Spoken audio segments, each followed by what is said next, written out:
guys na microwave oven. American Home ito. 210 amperes.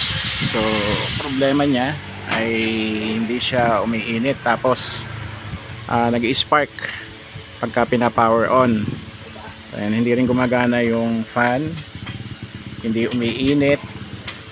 So ito ay sa ating kasamang dialysis patient, si Kuya Terry. Ayan, so dinala niya sa akin dito para magbaka sakali na magawa natin. So naging problema dito, based on my analysis, okay naman yung ating capacitor, buo naman siya na tinest natin gamit ang ating tester. Then yung power supply, meron naman siyang output, at yung mga switches natin okay, nagpa-power light naman siya. So yung fuse okay naman, hindi rin talaga siya nag-iinit. So nung tinest natin ito, buo naman siya base sa testing, kaya lang hindi siya nag-iinit saka nag-spark. So malamang may problema na talaga to.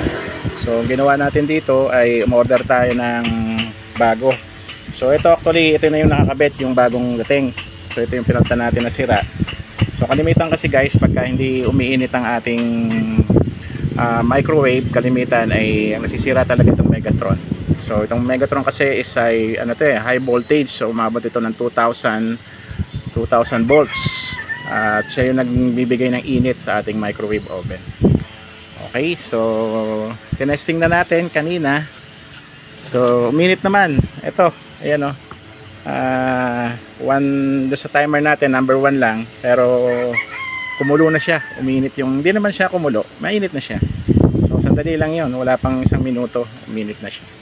So okay na, nasolve na natin yung problem. Working na yung ating microwave oven. Ayun, thank you for watching.